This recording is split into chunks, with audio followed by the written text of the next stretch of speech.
ចាសួស្តីបងប្អូនទាំងអស់គ្នាអញ្ចឹងឥឡូវយើងមកធ្វើលំហាត់នេះមួយ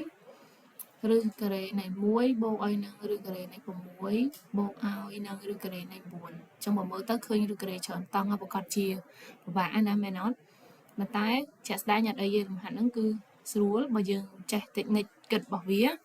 អញ្ចឹងបើយើងឃើញឬការ៉េច្រើនតង់យើងកណនាម្ដងមួយតង់សិនមកអញ្ចឹងកន្លែងនេះបើយើងសង្កេតមើលទៅអានេះគឺ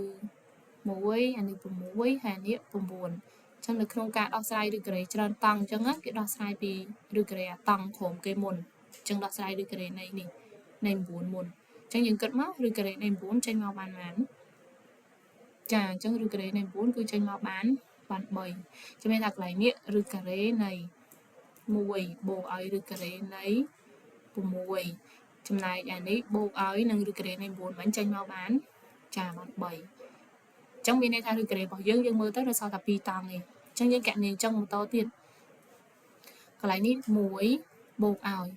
ឬការ៉េនៃអញ្ចឹងនៅក្នុងឬការ៉េហ្នឹងគឺវាមានលេខ6បូកឲ្យលេខ3អញ្ចឹងយើងត្រូវកណនាអាហ្នឹងសិនមកយក6បូក3សិនអញ្ចឹង6បូក3ស្មើនឹង9អញ្ចឹងវាមានតែមួយលេខទៀតហើយអញ្ចឹងកន្លែងហ្នឹងកណនាតទៀតឬការ៉េនៃកន្លែងនេះ1បូកឲ្យនឹងកន្លែងនេះឬការ៉េនៃ9ស្មើនឹងប៉ុន្មានតទៀតស្មើនឹង3ទៀតមកអញ្ចឹងកន្លែងនេះចេញមកបាន3អញ្ចឹងវានៅសល់តែមួយតង់ទេអញ្ចឹងមួយតង់យើងកណនាអញ្ចឹងដដែលទៀតបានឬការ៉េនៃអានេះ1បូក3ទៅវាស្មើនឹង4នេះនៅសល់តែមួយតង់ហើយនៅក្នុងឬការ៉េនឹងមានតែមួយលេខទៀតអញ្ចឹងយើងគិតមកឬការ៉េនៃ4នឹងចេញមកបានប៉ុន្មានទៀតចាចេញមកបាន2ចាំមានន័យថាចម្លើយត្រឹមត្រូវរបស់យើងគឺអក្សរ B